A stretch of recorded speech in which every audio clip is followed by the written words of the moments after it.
오늘 저는 시편 120편 1절로 6절의 말씀을 가지고 추석 감사와 영적 감사라는 제목으로 은혜의 말씀을 나누고자 합니다.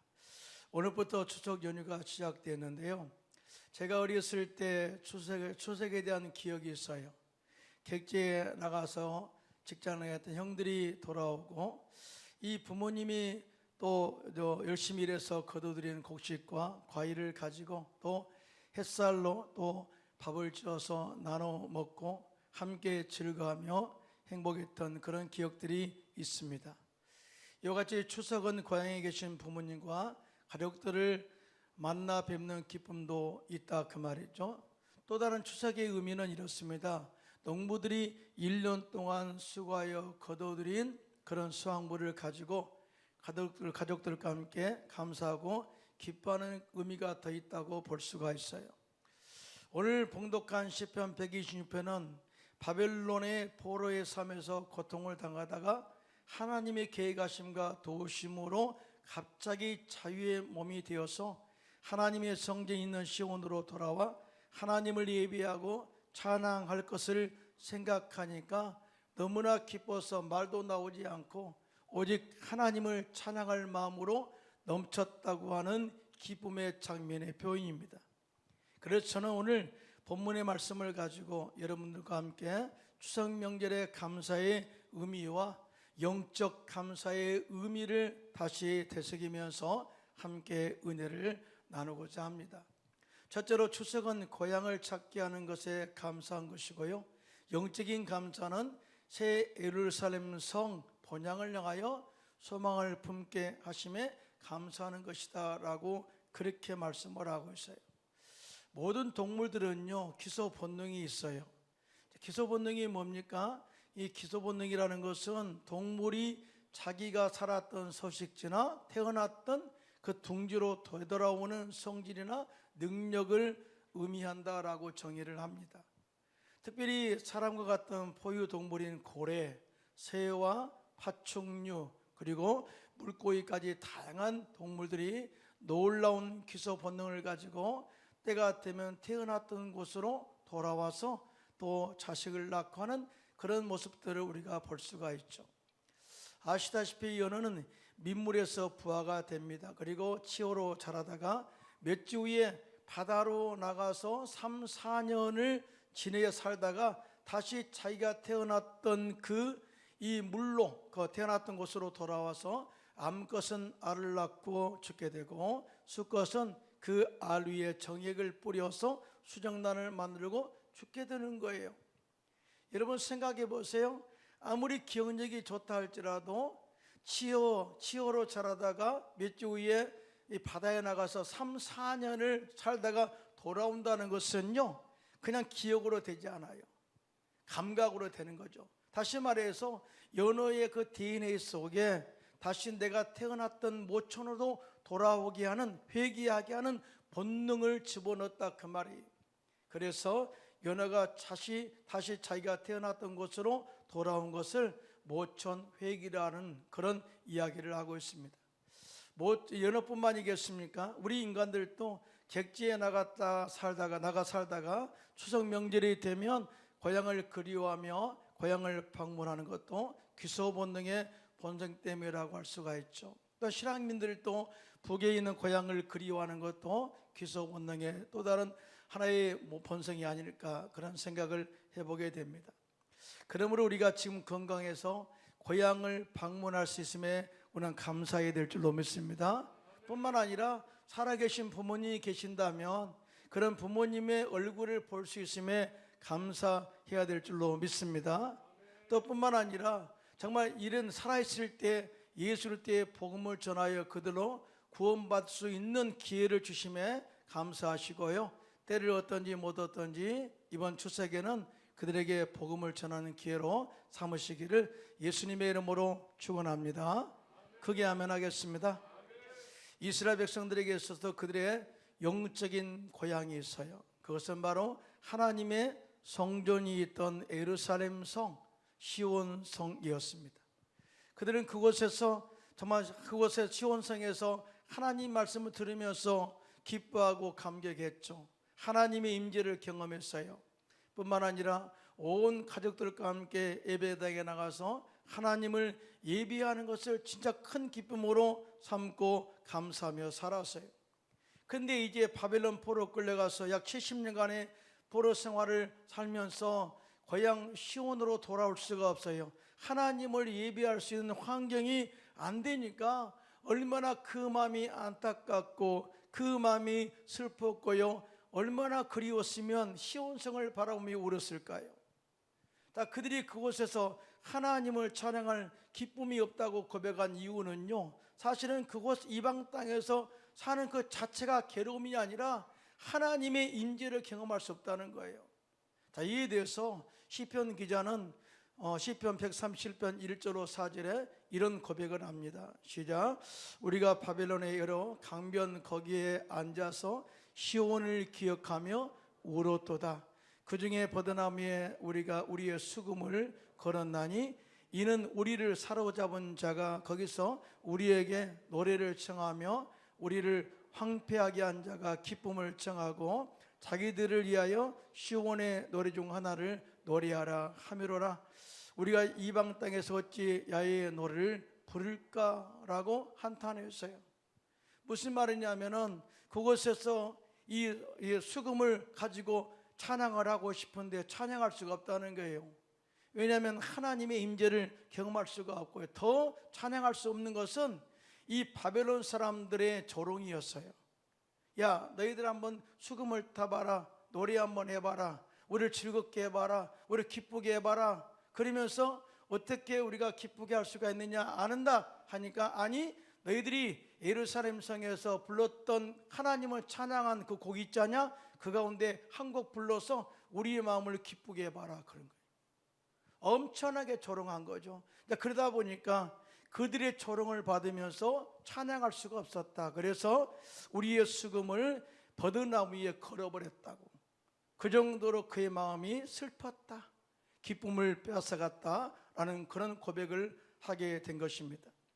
여러분, 이스라엘 역사를 보면 이스라엘 백성들이 하나님을 버리고 우상 숭배를 하게 됩니다.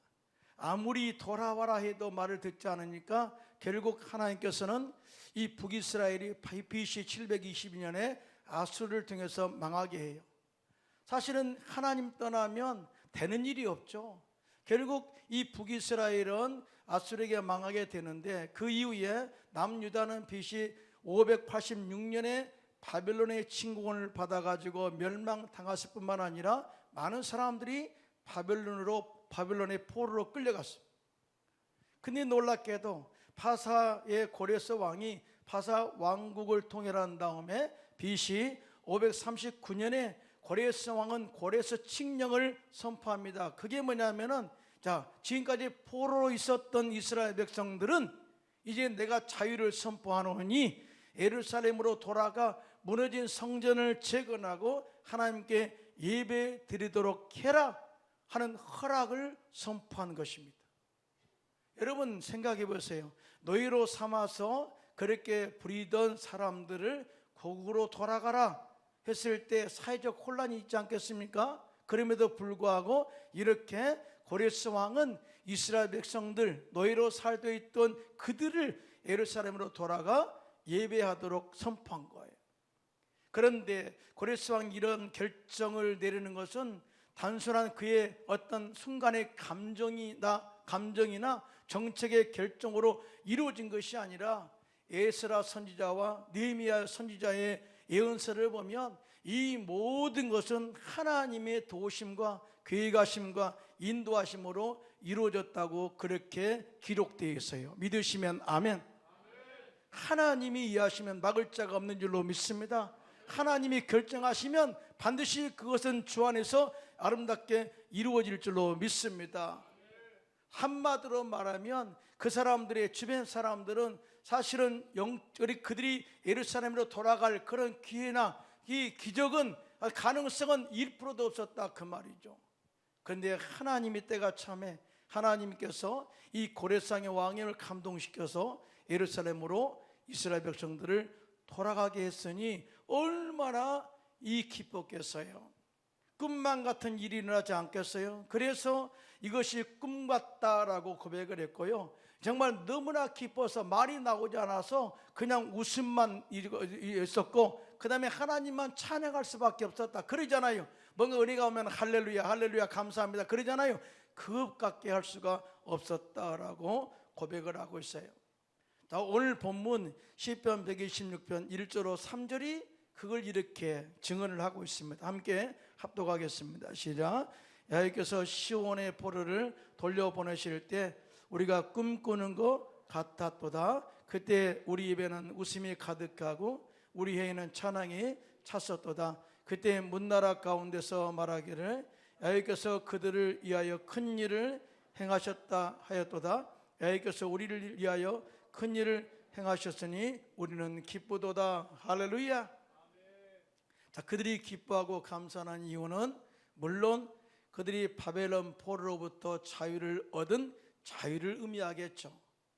자, 그런데요, 더 큰 기쁨은 또 하나가 있어요. 자, 70년 동안 하나님의 성전을 떠나 시온성을 떠나 하나님을 예배할 수가 없었는데 이제 자유의 몸을 얻어서 예루살렘 시온성으로 돌아와서 이 거룩한 성전 시온성에서 하나님을 예배할 수 있음에 진짜 감사한 거예요. 사랑하는 성도 여러분, 우리는 자유롭게 하나님을 찬양하고 예배할 수 있음에 감사하고 기뻐해야 될 줄로 믿습니다. 자, 더 감사한 것이 있어요. 이러한 모든 일들을 하나님이 계획하시고 하나님이 때가 참에 도우셔서 행하셨다는 것에 대해서 바로 이 더 감사를 선포하고 있는 것을 보게 됩니다. 심지어 문 나라들이 하나님이 큰 일을 행했다고 그렇게 선포를 하고 있는데요, 이 말씀의 의미는 문 나라, 즉 모든 나라, 다시 말하면 하나님을 믿지 않는 이방 사람들이 볼 때 이스라엘을 섬기는 하나님에 대해서 부정적으로 생각했고 회의적으로 생각하고 있었다는 겁니다. 왜냐하면 그들이 포로 끌려갈 때 하나님이 도와주지 않았잖아요. 그러니까 하나님이 어디 있냐라고 조롱했고요, 심지어 예루살렘 성이 무너질 때 완전히 무너뜨려 흩어져 버리라 하고 그렇게 저주했던 사람들이에요. 자, 그런데 이스라엘 백성들이 갑자기 자유를 얻어 시온성으로 돌아가게 하신 하나님의 도우심과 역사하심을 보면서 그들은 이렇게 생각한 거예요. 하나님은 과연 살아 계신구나. 살아 계셔서 지금 그들 가운데 큰 일을 행하시는 전능하신 하나님이시다 라고 무사람, 즉 문나라, 모든 나라가 그렇게 그 역사를 보고 하나님의 살아계심을 선포했다는 것이죠. 할렐루야. 여러분요, 하나님의 현현 나타나시면 직접 나타나서 대화도 해요. 마치 모세와 함께 대화하듯이 항상 하나님이 그를 인도하시는 상태에서 또 대화하듯이 나타나기도 해요. 그렇지만 하나님의 역사는요, 하나님의 나타나시면 보통 대개 믿음의 사람들의 삶을 통해서 나타나는 것을 보게 됩니다. 우리의 삶의 잘됨을 통해서 하나님이 나타나심을 선포하게 되고요, 우리가 병든 자 치료함 받은 것을 통해서 하나님의 도우심에 나타나게 되고요, 우리가 기도하는 것이 응답됨으로 말미암아 하나님의 도우심으로 이루어진 것을 선포하게 해서 하나님의 영광을 나타나게 한다는 사실 믿으시면 손들고 아멘 하시기 바랍니다. 그래서 우리는 잘 돼야 되고요, 건강해야 되고요, 형통해야 되고요, 자녀가 잘 되는 축복을 누리시기를 예수님의 이름으로 축원합니다. 하나님은 지금도 당신의 계획하신 섭리 가운데서 우리들의 삶을 이끌어 가시고 좋은 길로 인도해 줄 줄로 믿습니다. 어려울 때 도와주셔서 회복시켜 주시고요, 병들었을 때 우리가 간절히 기도하면 치유해 주시고 고난의 삶에서 자유를 주셔서 영적 기쁨과 자유를 누리게 하실 줄로 믿습니다. 이와 같이 이스라엘 백성들이 하나님의 도우심으로 그들이 예루살렘으로 돌아와 그들의 예배가 회복되어 그렇게 기뻐한 것처럼 우리도 예수를 믿어 구원받은 자로서 영원히 살게 될 본향을 바라보면서 기뻐하는 삶을 살아야 된다. 자, 그 본향이 어디일까요? 천국 새 예루살렘 성이라고 말씀을 하고 있어요.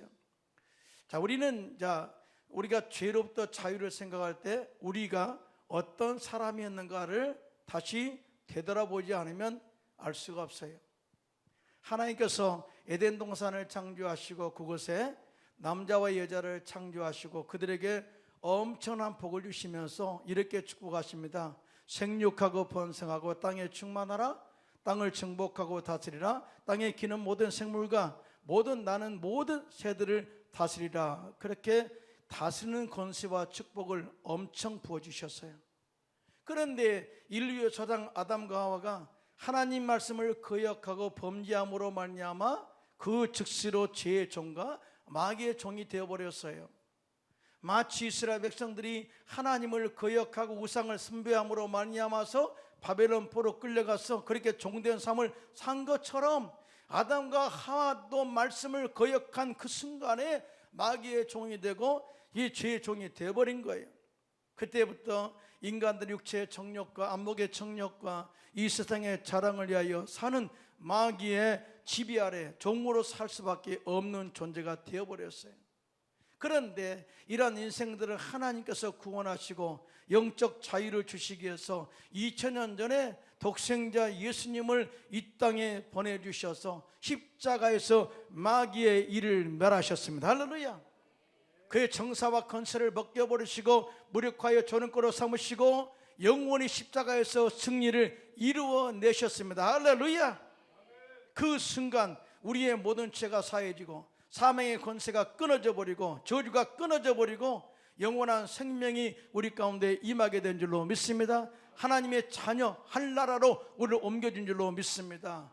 그래서 사도 바울은 이제는 절대 종으로 다시 살지 말라고 그렇게 말씀을 하고 있는데요. 갈라디아서 5장 1절에 이렇게 말씀합니다. 시작. 그리스도께서 우리를 자유롭게 하려고 자유를 주셨으니 그러므로 굳건하게 서서 다시는 종의 멍에를 매지 말라. 크게 아멘 하실까요? 크게 아멘 하실까요? 그렇습니다. 우리는 더 이상 죄를 지어 종의 멍에를 매는 종의 마귀의 종으로 살지 않기를 예수님의 이름으로 축원합니다. 세상의 정욕에 따라 삶으로 하나님을 저버리고 저 죄의 종으로 살지 않기를 예수님의 이름으로 축원합니다. 우리는 믿음의 정죄를 잘 지켜서 새 예루살렘 영원한 본향 천국으로 예루살렘의 시온성을 기대하면서 바라보며 가야 될 운명이라는 사실을 절대 믿으시고 이런 소망을 가지고 살게 되시기를 예수님의 이름으로 축원합니다. 사실은 우리 인생들은 이 땅에서 순례자예요. 어제 저는요 조영기 목사님 소천 3주년 예배에 여의도 순복음교회에 가서 드리고 왔어요. 가득 성도가 찼고요. 제 아들이 다 모여가지고 예배를 드리면서 몇 가지 감동이 있었어요. 첫째로 감사한 것은 하나님께서 조영기 목사님을 위대하게 사용하신 것에 대해서 얼마나 감격이 있는지요. 그만큼 많은 사람들 가운데 폐평 가운데 있는 그 사람을 고치시고 전 세계의 영적 지도자로 복음 전파자로서 쓰신 것에 대해서 너무나 감사했어요. 이 조영기 목사님 그 비디오를 이렇게 역사를 틀어주시더라고요. 근데 그 가운데 헝가리 장면이 2개 나오더라고요. 보면서 깨달은 게 막 목사님이 막 그치면서 그때 50대 중반이었거든요. 목사님 오해가지고 1993년도니까 막 예수님께서 막 이게 영어로 막 있는데 피니쉬 그 다음에 번역이 헝가리 말이거든요. 다 밑에 앉아있는 사람 다 헝가리 사람들이거든요. 다 아는 사람들이에요. 그런데 마지막에 또 하나 나오더라고요. 목발 짚고 있었던 사람이 목발 짚고 치료받은 그 장면이 또 나오더라고요. 얼마나 기뻤어요. 여러분 5분도 안 된 그 자막 안에 목사님 속에 이 역사를 보는 가운데 헝가리 장면이 2개나 나왔다니까요. 제가 사역 할 때 그 집회에 준비했던 그 사역이 뿌듯했죠. 그죠? 뿌듯했죠. 얼마나 기뻤겠어요. 눈이 번쩍 뜨더라고요. 그러면서 또 하나 기뻐한 게 뭐냐면은 헝가리 장면이 나왔다는 그건 기뻐하는 것이 아니고요. 또 하나 기뻐한 것은 내가 조영기 목사님의 선택받은 제자였다는 것에 대해서 정말 기뻐했어요. 또 더 감사한 기대가 더 감사한 것은 예배를 드리면서 연합성가대가 헌금성을 부르는데요. 본향을 향하여 라는 찬양을 드리는데요, 우리는 순례자 본향을 향하네는 찬양을 드리는데 너무나 막 눈물이 나는 거예요. 감동이 오는 거예요. 그러면서 깨달은 게 뭔지 아십니까? 그렇지, 우리 인생은 이것을 영원히 사는 것이 아니라 언젠가 우리의 생이 다 마치게 되면 영원한 본향 천국으로 가는 순례자이지 라는 그런 마음이 오더라고요. 극동방송 이사장에 신 김정한 목사님께서 영상으로 추도사를 말씀하시는데 그 추도사 내용이 소망적이었어요. 이런 말씀을 하시더라고요. 우리 모두가 다 저 목사님을 그리워하고 있습니다. 이제 이 땅에서는 만날 수가 없지만 언젠가 우리들도 다 목사님 곁으로 하나님 나라에 가서 다시 뵐 것을 생각하니 가슴이 두근거리고 뭉클거립니다. 뭐예요? 천국에 대한 소망이 있다는 거예요. 그러면서 목사님 그리워요, 사랑해요, 보고 싶어요. 진짜 그 마음이 그대로 전달돼요. 그러면서 우리 빨리 만나기를 주님의 이름으로 소원합니다. 천국 가는 것이 얼마나 기다려지냐라는 그런 소망이겠죠. 그리고 이제 침묵이 잠깐 흘렸어요. 그러면서 그렇게 숙연하게 끝날 줄 알았어요. 근데 목사님이 화이팅! 그러는 거예요. 여러분, 보통 사람 같으면 그렇게 말하지 않죠. 근데 김정한 목사님이 추도사에서 보았듯이 목사님은 천국을 향한 소망을 가지고 계셨고, 이 천국에 대한 소망, 본향을 향한 우리의 소망은 다 우리가 가져야 할 그런 희망이다, 소망이다 라고 이렇게 기쁘게 선포하는 것을 보았습니다. 우리 인생에 대해서 야고보서 선생은 야고보서 4장 14절에 내 생명은 잠시 있다가 사라지는 안개와 같은 것이다 라고 말씀을 했고요, 우리가 잘 알고 있듯이 베드로전서 1장 24절로 25절은 이렇게 말합니다. 모든 육체는 풀과 같고 그 모든 영광은 풀의 꽃과 같으니 풀은 마르고 꽃은 떨어지되 오직 주의 말씀은 세세토록 있도다. 할렐루야. 그러므로 우리들은 죽으면 다 없어지는 헛된 영광에 목숨을 걸지 말고 이 세상의 삶이 끝나면 이 땅의 모든 삶을 정리하고 주님께 돌아가 그곳에서 영생을 누리며 살게 될 천국 본향을 소망하면서 오늘도 기쁘게 살아가는 저와 여러분들 되시기를 예수님의 이름으로 축원합니다. 둘째로, 추석은 풍성한 열매와 수확에 감사하는 것이고요, 영적인 감사는 우리가 뿌린 씨앗이 때가 되면 열매를 맺을 것을 기대하면서 감사하는 것이다 라고 이렇게 말씀을 하고 있어요. 우리들이 추석을 맞이하여 고향에 가면 항상 기억하는 것은 햇밤과 햇과일을 나누어 먹는 이 모습이 지금도 선해요. 고구마 쪄 먹던 거. 또 뿐만 아니라 어떨 때는 추석이 좀 빨라가지고 벼가 익지 않을 때가 있거든요. 근데 그때 어머니는 벼를 펴다가 찌더라고요. 그래가지고 말려서 이 방아로 쪄가지고 올깃살이라고 만들어가지고 밥을 줘서 그렇게 먹을 때도 있었어요. 참 어떻게 하면은 객지에 나갔던 자식이 돌아와 이렇게 맛있는 그렇게 음식을 만들어 줄까 하는 마음으로 준비했던 것 같아요. 그런데 말이죠, 그 열매를 위해서 부모님의 수고와 땀과 노력이 있었음을 배제할 수는 없습니다. 심은 노력과 가꾸는 노력이 없이는 아무 수확을 기대할 수가 없는 것이죠. 이와 같이 영적인 면에서도 풍성한 열매를 수확하는 영적인 법칙이 있는데요, 그것은 반드시 눈물의 수고와 눈물의 노력과 눈물의 땀이 있어야만이 풍성한 열매를 맺을 수가 있음을 말씀을 하고 있어요. 자, 이에 대해서 오늘 본문 시편 126편 5절로 6절에 이렇게 말씀합니다. 시작. 눈물을 흘리며 씨를 뿌리는 자는 기쁨으로 거두리로다. 울며 씨를 뿌리러 나가는 자는 반드시 기쁨으로 그 곡식단을 가지고 돌아오리로다. 아멘. 크게 아멘. 우리는 가끔 하나님에 대해서 오해하는 경우가 많아요. 하나님은 좋으신 하나님이다, 전능하신 하나님이다, 그리고 항상 우리를 도와주시기 때문에 좋다, 그러면서 이렇게 생각하는 사람도 있을 거예요. 나는 아무것도 하지 않아도, 노력하지 않아도 하나님이 다 알아서 해줄 것인데 뭐. 근데 그렇지 않아요. 우리가 수고하고 노력하는 만큼 그런 결실을 맺게 한다는 사실을 우리가 알 수가 있는데요. 갈라디아서 6장 7절로 8절입니다. 시작. 스스로 속이지 말라. 하나님은 업신여김을 받지 아니하시나니 사람이 무엇으로 심든지 그대로 거두리라. 자기 육체를 위하여 심은 자는 육체로부터 썩어질 것을 거두고 성령을 위하여 심는 자는 성령으로부터 영생을 거두리로다. 할렐루야.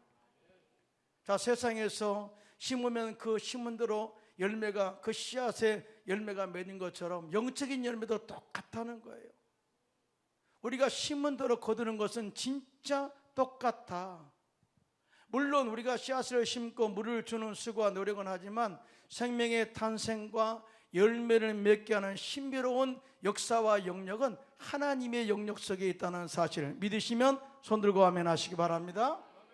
봄, 여름, 가을, 겨울 사계절을 주관하시고 날씨를 주관하시고 차게도 하고 덥게도 하시는 모든 과정에는 풍성한 열매와 영반되어 있다는 사실을 우리가 알 수가 있어요.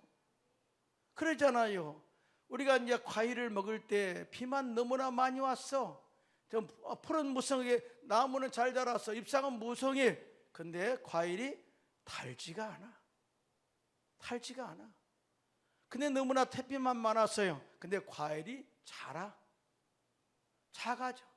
이런 모든 것들이요, 하나님의 타시고 비를 내릴 때와 그 다음에 비를 내리지 않을 때를 알아서, 그래서 이른 비와 늦은 비를 적당한 때에 내리신다고 말씀하고 있는데요, 믿으시면 아멘 하시기 바랍니다. 여러분, 쌀 한번 이야기해 볼까요? 여러분, 쌀을 살 때 어떤 쌀을 삽니까? 토실토실하고 단단한 쌀 사잖아요. 그러면서 항상 찾는 게 이천쌀, 경기미, 그렇게 좋아하죠. 또 우리 전라도에 나온 쌀도요, 사실은 계곡 산지에서 나온 쌀들은 좋아요. 또 뿐만 아니라 요즘은 철원평화에서 나온 쌀이 좋다 해가지고 철원 쌀도 요즘 많이 팔리고 있더라고요. 근데 말이죠, 좋은 쌀을 만드는 비결이 뭔지 아십니까? 그것은 바로 낮의 기온과 밤의 온도차가 높을 때에 좋은 쌀이 만들어진다고 하죠. 그 이유가 뭐냐면은 낮과 밤의 기온차가 높으면 벼가 낮과 밤의 온도 차이를 이기고자 하는 생존 본능이 있어요. 그래서 더 좋은 이 씨앗을 맺기 위해서 더 강하게 그런 이 영양분을 뽑아낸다는 거죠. 그래서 그런 결과 좋은 품질을 전수하기 위해서 벼알을 충실하고 튼튼하게 맺게 하는 성질이 있다고 합니다. 모든 식물이 그래요. 모든 식물이 악조건 속에서 더 튼튼하게 강하게 좋은 씨앗을 만들어 내는 성질이 모든 식물에 다 있다, 그 말이죠. 벼에도 그런 성질을 이용해서 기온차로서 충실한 열매를 맺게 하는 거예요. 다시 말하면 밤낮의 높은 기온차의 큰 고난을 잘 견뎌낸 벼가 충실한 열매를 맺고 맛도 좋고 품질도 좋은 쌀을 생산하게 된다는 원리인 거예요. 근데 그 날씨를 누가 주관해요? 하나님이 주관하시잖아요. 그래서 날씨를 주관하신 하나님이 그렇게 풍성한 열매를 맺게 하시고 좋은 열매를 맺게 하시는 그 섭리 가운데 있기 때문에 이번 추석에 우리가 열매를 맺은 것도 하나님이 하셨어야 하고, 함께 가족들과 하나님께 영광 돌리며 기쁨을 나누시기를, 열매로 기쁨을 나누시기를 예수님의 이름으로 축원합니다. 그런데 이런 과일의 열매뿐입니까? 영적인 열매도요, 우리가 심고 물을 주되 자라게 하시는 분은 하나님이라고 말씀을 하고 있는데요, 믿으시면 아멘 하시기 바랍니다. 이에 대해서 사도 바울은 고린도전서 3장 6절로 7절에 이렇게 말씀합니다. 시작. 나는 심었고 아볼로는 물을 주었을 때 오직 하나님께서 자라나게 하셨나니 그런즉 심는 이나 물 주는 이는 아무것도 아니로되 오직 자라나게 하신 이는 하나님뿐이라. 할렐루야. 근데 말이죠, 생각해 보셨어요? 이렇게 하나님이 이 열매 맺게 하시고 풍성한 이 열매를 맺게 하시는데 말이죠, 농부가 씨를 뿌리지 않았다면 과연 열매가 맺음에 대해서 기대할 수가 있을까? 그럴 수 없죠. 그럴 수 없어요. 기쁨으로, 눈물로 씨를 뿌린 자가 기쁨으로 곡식단을 가지고 온다라고 하는 것은 반드시 씨앗을 심는 수고가 눈물과 고난이 있어야 된다는 거예요. 여러분 믿으시면 아멘. 영적인 것도 똑같아요. 우리가 기도 응답 받기 원한다면 기도의 씨앗을 눈물로 뿌려야 될 줄로 믿습니다. 야고보서 선생은 너희가 얻지 못하면 구하지 아니하기 때문이다 라고 야고보서 4장 2절에 말씀하셨어요. 그래서 예레미야 선지자는 너는 내게 부르짖으라 내가 내게 응답하겠고 내가 알지 못하는 크고 은밀한 일을 내게 보이리라고 말씀하셨잖아요. 구하라 주실 것이요 찾으라 찾을 것이요 두드리라 그러면 열리리라. 봐라, 이렇게 눈물의 기도를 심은 자가 씨앗을 심은 자가 반드시 응답을 얻게 된다라는 진리죠. 자, 오늘 본문에 눈물을 흘리며 씨를 뿌리는 자는 기쁨으로 거두게 되고 울며 씨를 뿌리러 나가는 자는 반드시 기쁨으로 그 곡식단을 가지고 돌아오게 된다는 것은 이 일은 절대 저절로 맺을 수가 없다, 이 말씀을 강조해서 말씀하고자 한 거예요. 그 말은 이렇습니다. 그들이 바벨론 포로에서 자유를 얻어 시온성으로 돌아오게 한 하나님의 은혜는 그냥 저절로 된 것이 아니라 그들이 눈물로 기도했다는 거예요.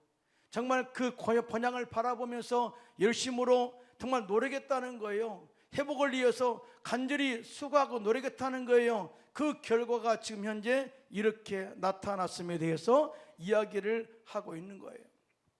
여러분이가 이 출애굽의 사건을 그냥 저절로 하나님께서 하셨다고 생각할 때가 있잖아요. 그렇지 않아요. 성경에 보면 하나님 모세를 찾아가서 부르셔요. 불꽃 떨기나무 가운데서 모세를 부르시고 모세에게 그런 말씀을 합니다. 이제 내가 저들의 부르짖음을 들었도다. 다시 말해서 430년 동안 애굽에서 종살이면서 박해받고 그 다음에 그렇게 조롱을 당하는 그런 삶을 살면서 하나님 이제 우리가 너무나 힘들어요. 우리를 자유케 해 주십시오라고 간절히 그들이 마음을 아파요. 눈물로 기도했을 때 그 기도가 하나님께 상달되어서 그들의 눈물을 보게 하신 거예요. 믿으시면 아멘. 그리고 그 결과 모세를 보내어서 출애굽하게 하셨다, 그 말이죠. 다시 말하면 이스라엘 백성들이 기도의 씨앗을 심지 않았다면, 기도의 눈물의 기도를 심지 않았다면 이 애굽에서 출애굽은 절대 없었다, 그 말인 것이죠. 그렇습니다. 눈물의 기도 없이 가족의 구원이 이루어지지 않아요. 눈물의 기도 없이 병자가 치료받을 수가 없어요. 눈물의 기도 없이 성령 충만한 능력을 받을 수가 없어요. 성경에 보면은 사도 바울이 간절히 기도했을 때 하나님께서 사도 바울의 기도를 들으셔서 유대인들을 구원하게 하시는 열매를 맺게 하신 거예요. 히스기야가 죽일 병에 들었을 때 하나님 내가 주님께 섬겼던 것을 기억해달라고 눈물로 벽을 향하여 기도했을 때 하나님이 감동하셔서 그를 치료하시고 15년의 생명을 연장해 주셨습니다. 120명의 저 제자들이 간절히 성령이 부어달라고 기도했을 때 오순절날에 위로부터 성령이 불같이 임하게 하심으로 말미암아 능력받아 바로 예수의 증인된 삶을 살게 된 것을 보지 않습니까? 눈물의 기도가 없이는 절대 열매를 맺을 수가 없다. 그러므로 우리 모두 눈물의 기도로 복음의 씨앗을 가족들에게 심어서 구원의 열매를 맺어 기뻐해야 될 줄로 믿습니다. 눈물의 기도로 질병을 치유받고요, 눈물의 기도로 사병통함을 체험하고 눈물의 기도로 성령 충만함을 받고 눈물로 복음의 씨앗을 심어서 풍성한 열매를 맺어 정말 하나님을 기쁘시게 하고 함께 가족과 모여 함께 하나님을 기쁘시게 하는 복된 추석이 되시기를 예수님의 이름으로 축원합니다.